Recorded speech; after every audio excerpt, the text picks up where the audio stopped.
Hey everybody, I am Haley Gray. I hope that you are having an amazing night. Hope that you've had a phenomenal weekend. I know I have.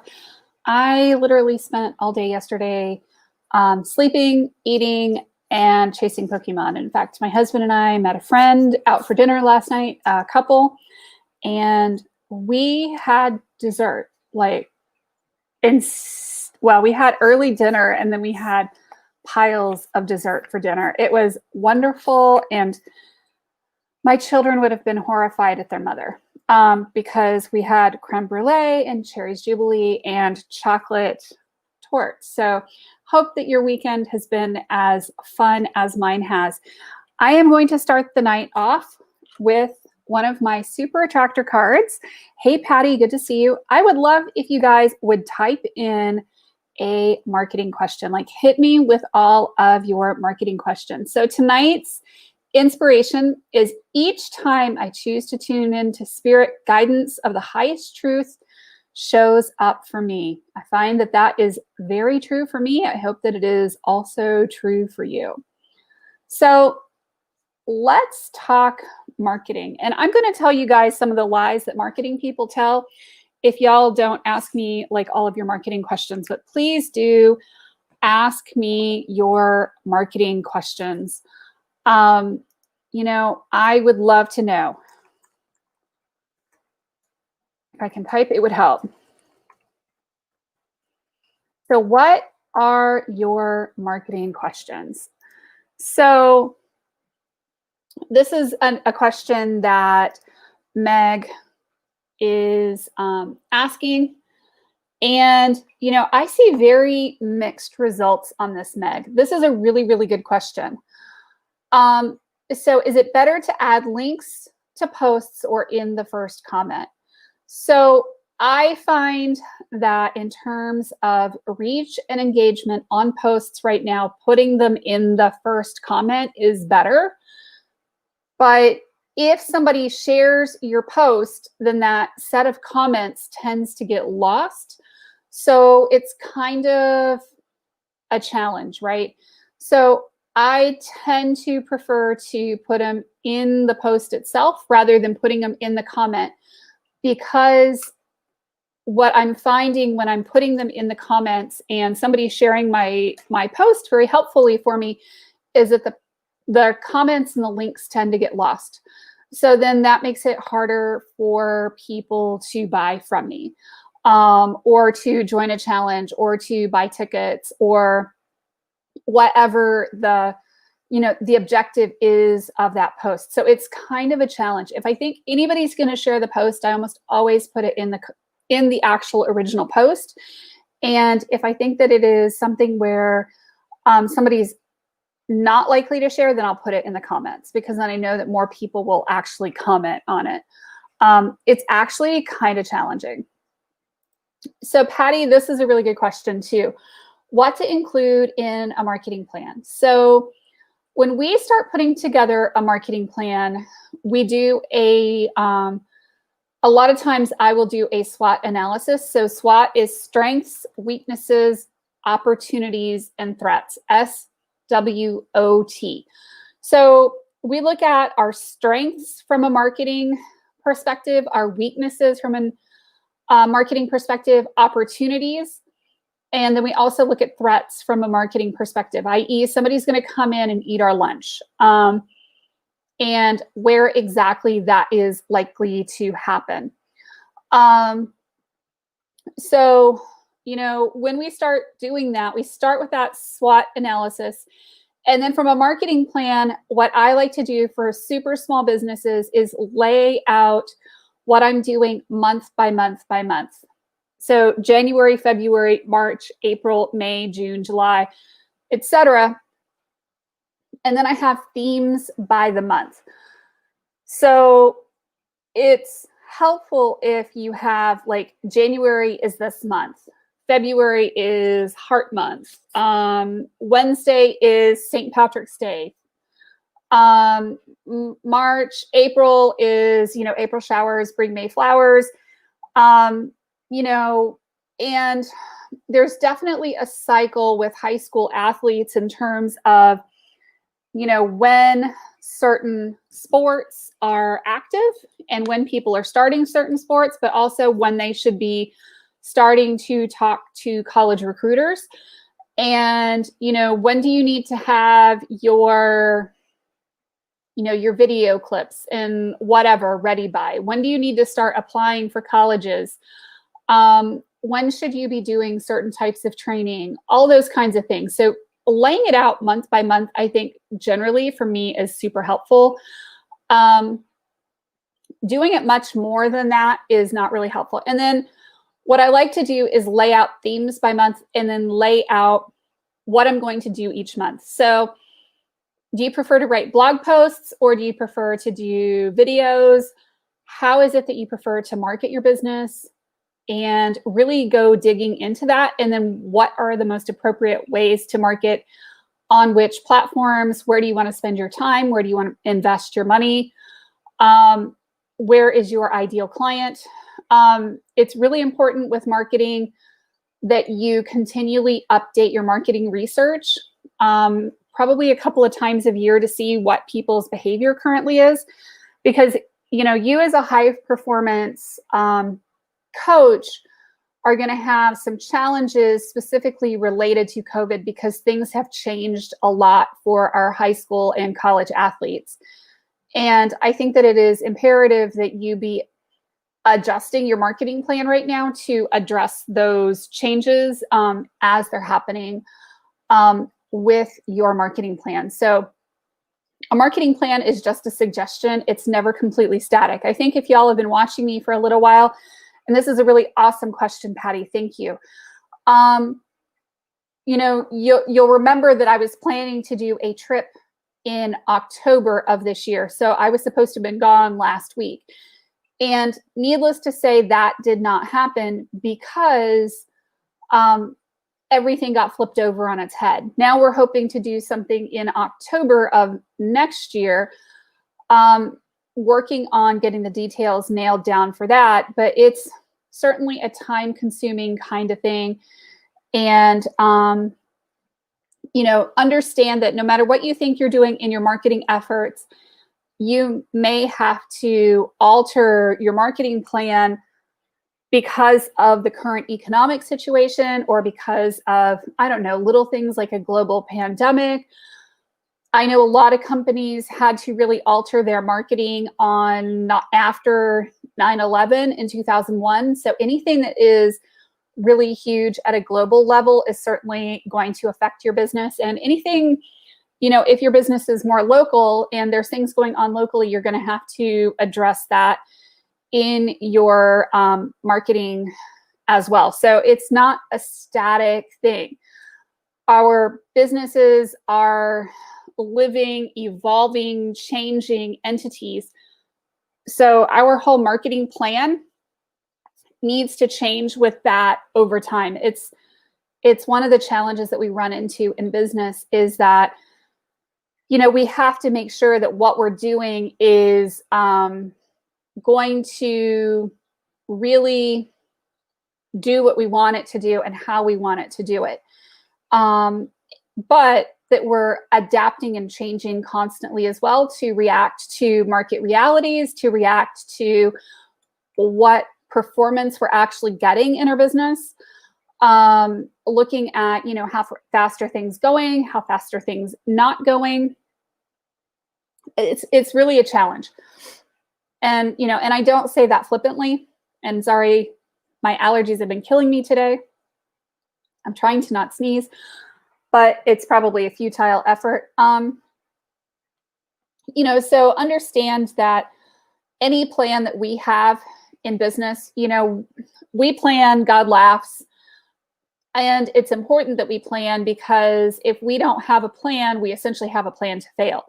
So, we're trying to make the best projections that we can with our business plans, with our marketing plans, with our revenue projections, all of those kinds of things. Because if we're looking at things like hiring, like marketing, like doing certain things in our businesses, how can we possibly do those projections if we don't, adapt to the realities and we don't keep adjusting our numbers? super, super, super important over time. So what other questions do y'all have about marketing plans and whatnot? So one of the things that I see a lot in the online world, but I also see it a lot in the offline world, is this idea that you can just employ a single tactic. Follow this 1, 2, 3 strategy and everything is going to work for you. While I do believe that you should pick 1 or 2 main marketing strategies in your business, and employ 1 or 2 tactics and do them extremely well. So whether it's newsletters or it is social media posting or growing a Facebook group or whatever it is, I think that it's important to have 1 or 2 things. I don't believe that it's necessarily a good or a wise thing to say, hey, do this, follow this 1, 2, 3 process, and you're going to see millions of dollars. Now, there are things that I do know that tend to lead towards more income. So I will tell you that building a Facebook group and building a platform for most people does lead towards more in sales.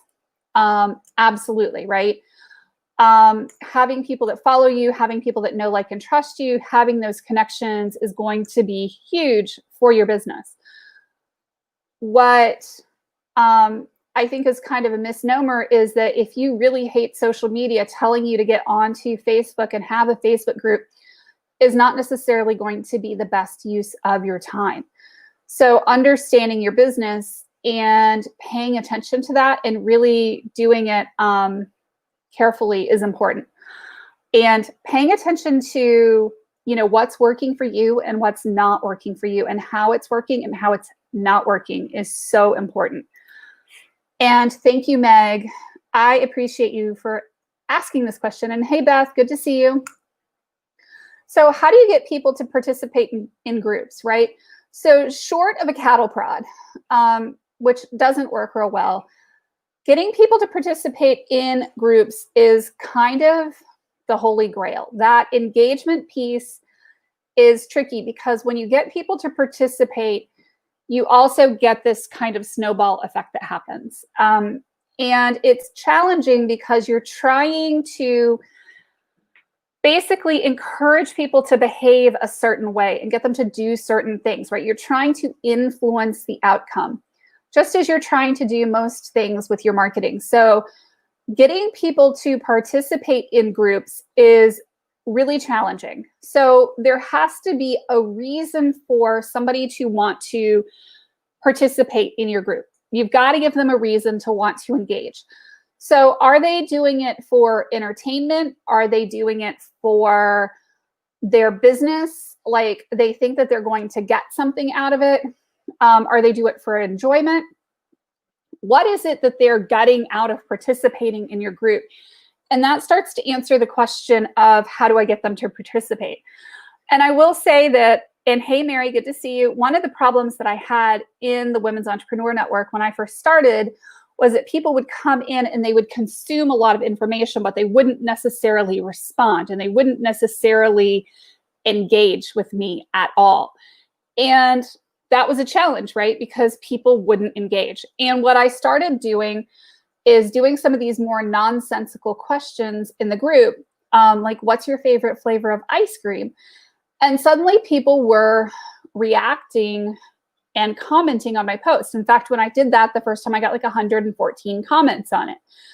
So what I learned is that people are very interested in talking about themselves, not so necessarily very interested in talking about themselves on a deep level. It's usually on a pretty superficial level, at least to start with. And then over time, as you build up trust, they'll be more likely to have more in-depth conversations. And it is a huge challenge to get people to talk about themselves, unless it's a, hey, drop your Facebook page link here, or give me your Instagram account, or, asking kind of crazy conversation starters. And it's a balance. In Women's Entrepreneur Network in particular, but it's a balance in every group, in creating the environment that you want to create and asking the kinds of questions that you want answered and starting the right kinds of conversations with actually getting people to answer the blanking things and actually getting people to participate. So, it's a challenge there to get people to do and to step out of their comfort zone, and also understand that there's a lot of people who are going to lurk no matter what you do. And they're just getting enjoyment by looking at and reading and paying attention to what you're talking about. So we have, a number of people right now that are watching this video. Some of y'all are actually going to comment, and then some of y'all are just going to sit there and watch it. And the people who are commenting are people who know me a bit better, who have maybe had conversations with me more, who have been around me a bit longer, that know that I'm not going to just like jump on you and be like, hey, buy my stuff, right? So there's this trust building aspect that also happens with getting people to participate, to get them out of that fear and into action. And there's a lot more friction, especially in the online world, to getting people to engage and getting them out of that I'm scared to actually interact with you because I'm afraid that you're going to do something that I don't like. So it is definitely a challenge when it comes to getting people to interact and understand that there's a lot of reasons why people may not participate. One is that they're not really interested in the material. Two is that they're just not sure. So, or they don't quite trust you, or you're just not interesting enough to them. So what is the reason that you're not engaging here? And that will give you a lot of the reasons and a lot of the answers to some of the challenges with getting more engagement. And it's really a whole almost psychology game. I think that people could write entire PhDs on the, why is somebody not engaging with my social media posts? Which leads to a really interesting question from Patty. So putting posts on social media counts as marketing. Yes, it can count as marketing. Absolutely. Social media posting is frequently an integral part of a marketing plan. So putting your social media posts, what you're posting on social media, how often, where you're posting the posts, because your Instagram posts are probably going to be a little bit different than your LinkedIn posts. So absolutely, those posts count as marketing, and they need to be planned out. You don't just throw random stuff onto the internet most of the time, at least unless you're putting it onto your personal profile. So, there needs to be a process whereby we are actually thinking about what we're posting, how often we're posting, and all of these things to get the best reach so that people will come and find us. And the cool thing, Patty, is that if you're being really smart about how you're posting, you're going to get a lot bigger reach. And because you've been building a lot of trust with people over time, people tend to know who you are. You're more likely to get more people engaging with your posts. And the more engagement you get, the more reach you have, the more people that you'll have following you. And you can leverage to some extent your personal profile a little bit. And you can also do this on your business page and also on your groups and whatnot too. So absolutely, your posting calendar, your posting strategy is a huge part of your marketing strategy. So fantastic questions. Thank you, guys. We really want to say, think about all of the pieces of your marketing that you're doing. So whether it's posting on different platforms, whether you should actually be on every single platform, I am not a big believer in necessarily being on every single social media platform all of the time. I think that, the days where we would just blast everything out on auto post are kind of gone, where you really have to think about the individual platforms. And the tendency to want to take everything that I post on Instagram and move it over to Twitter is not necessarily going to get you more followers. It's not necessarily going to get you more engagement. It's just doing stuff for the sake of doing it, not because you're trying to actually get some kind of interaction. And to me, I think we're leaving a lot of money on the table if we're just doing stuff for the sake of doing stuff rather than being very, very focused in what we're doing, and being mindful of what we're doing and how we're doing it, doing less, but getting better results. And what I have seen with marketing from many, many businesses is that a lot of times it's not about doing more. It's actually about doing the opposite, which is doing less and getting better results. So it's not necessarily about building out all the crazy platforms or crazy funnels and doing ads from 4 different platforms. It's really about being smart about the things that you do well and doing them extremely well and focusing on that.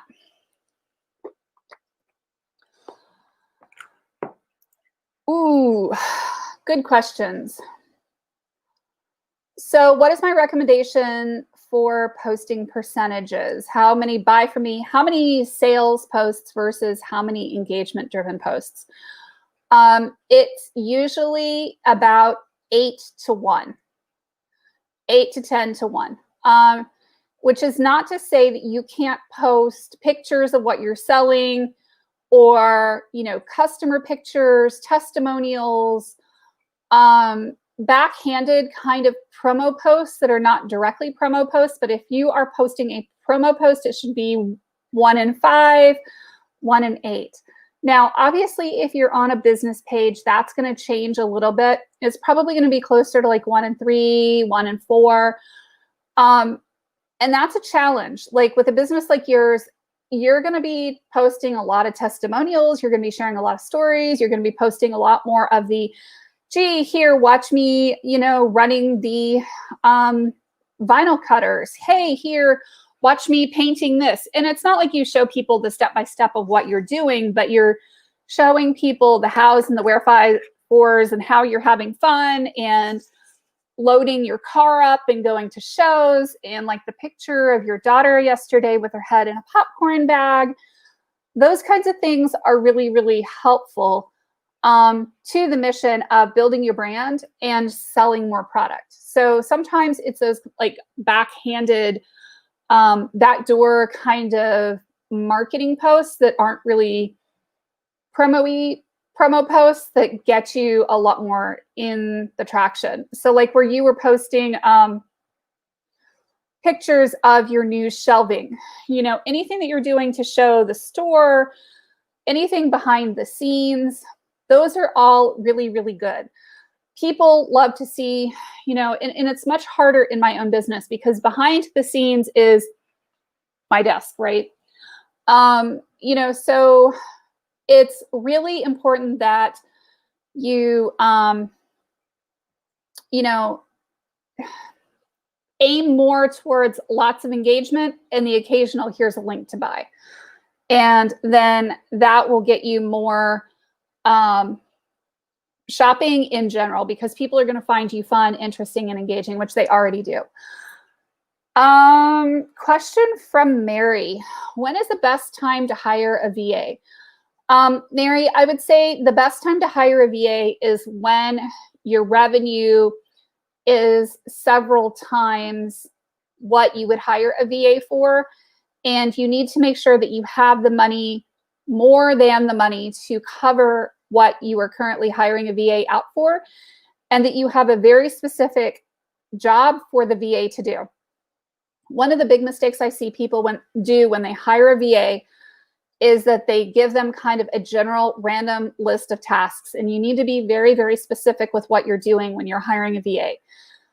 A VA is not somebody you're necessarily hiring for strategy. You're hiring them to do certain tasks, and you're paying them anywhere between, $5 and $25 an hour. This is not somebody who's necessarily going to tell you how to run your business. And yet, what I see a lot of times is people asking their VAs for marketing strategy, and they're following kind of recommendations from a VA rather than really, really understanding their business and making those carefully informed choices of their own. And also, one of the things I'm going to say when you are hiring a VA is be very mindful of your budget and where your budget is. I see a lot of advice here online to hire a VA as soon as you can. And that's not necessarily the right answer. You have to decide when your income and when you can split things off to really hire a VA to be able to afford it and to have the budget and to really be financially, sound. It can drive your business into the ground if you're not super careful. I've gone through this. I've done this.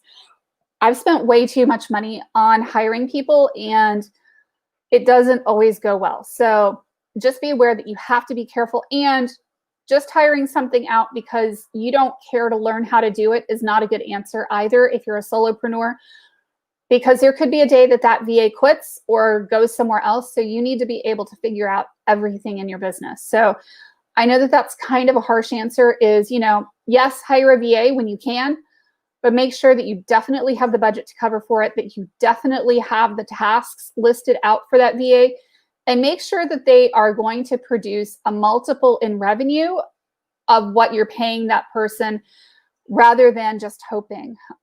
If it's not producing that kind of a multiplier, then you need to move on and find somebody else.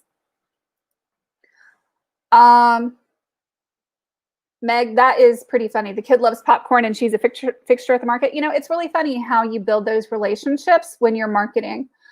And I love that. And Mary, you're welcome. I mean, I love hiring a VA. I love suggesting that you hire out when it's appropriate in your business.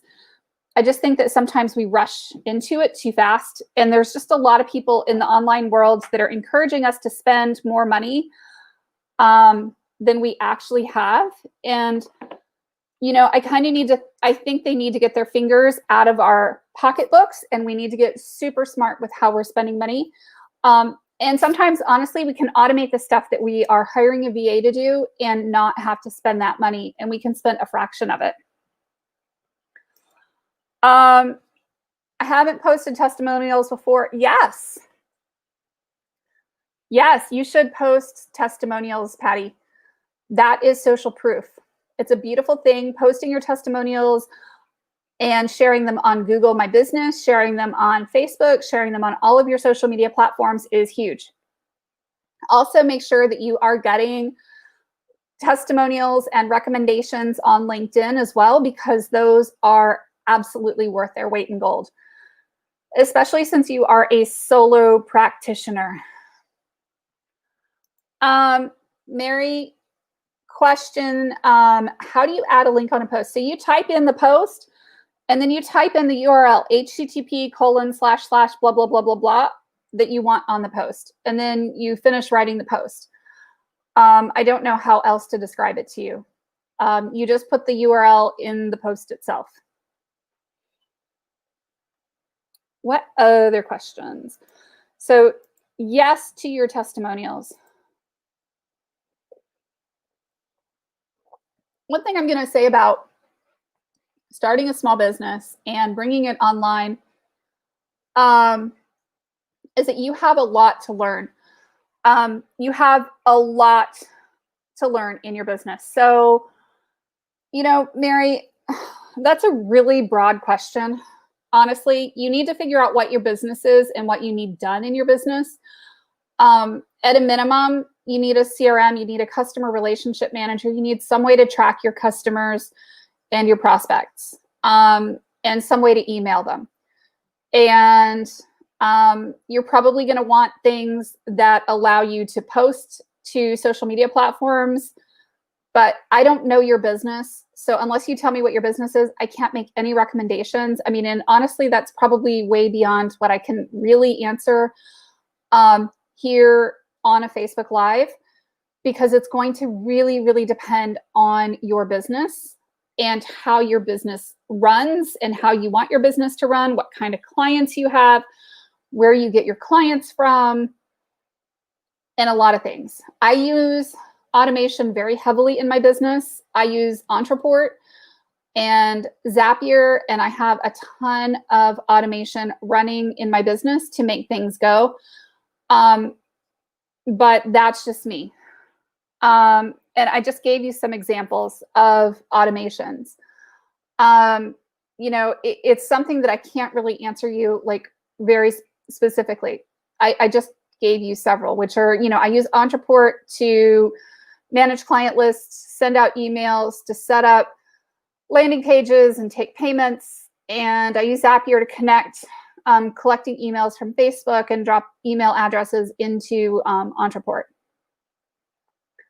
So there's a lot of things that you can do, but you have to decide this, and you need to do research in your business, or hire somebody who can sit down with you and go through your business stuff and really help you figure it out. I mean, I'm happy to chat with you. I'm happy to, do a session with you to schedule some time. Just know that it's not something that's like super fast, like boom, boom, boom, boom, boom. It really, really, really depends on your business. And I'm not playing coy when I say that. But if you have, if you're selling crafts like Meg does, the automations that she uses in her business and the systems she uses in her business are very different than what I do in mine. So it just depends. If you were selling handicrafts, it's a very different world. You're probably going to use, e-commerce. You're going to use Squarespace or Shopify or something else to sell things. Many different platforms, many different things. So I am going to start wrapping this up. I'm going to do my annual or nightly card pull, and let's get on with this.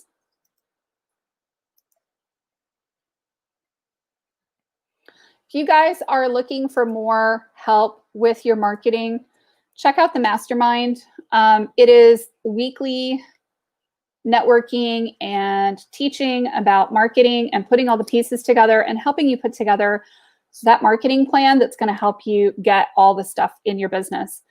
You want number 7, please. Okay, Meg, you got number 7.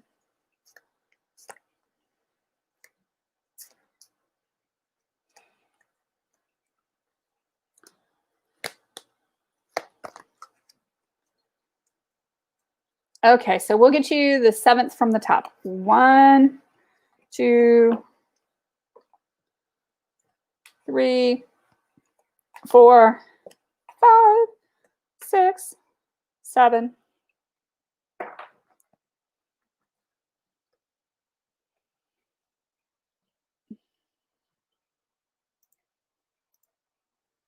Bright Destiny. Number 14.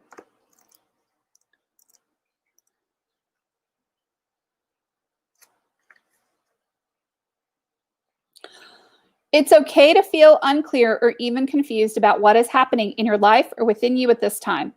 It's like that because you are going through soul growth. Things will become clear in time. For now, however, let the process happen. Fear can make us try to force something that isn't quite ready yet. Don't try to impose a meaning. Take action or understand it all prematurely. Don't think too hard. When it is time for you to act, you'll know it. It's okay to relax and trust that the moment of clarity will come when the time is right.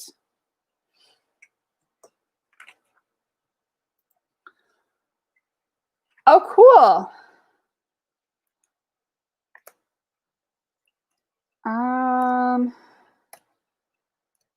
Let's see, Patty, this one is yours.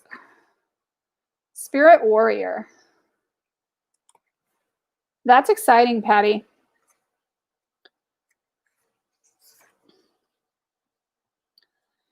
You are earning the right to make significant progress in your life. The universe will make certain you are ready for the breakthrough by testing your spiritual maturity. The universe wants to make sure that we are wise enough to use our increased power and any other blessings wisely and not hurt ourselves or others. Even if no one else knows about it, you will behave with integrity and be true to yourself.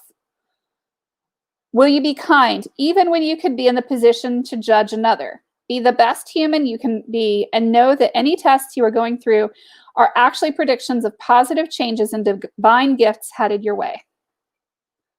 Exciting!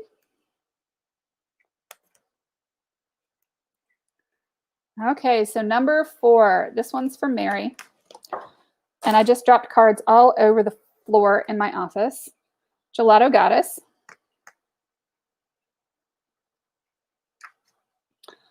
Here we go.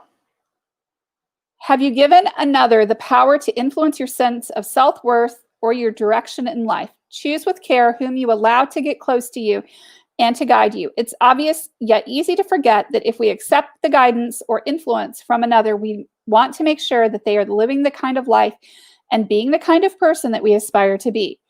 You can learn from and be inspired by others, but you must stay true to yourself. Do not allow anyone else's voice to become more important to you than the divine voice within your own heart. So I hope that those are fun. Do we have any other requests for card pulls as I go and fish all the ones off the floor that I just dropped on all over my office?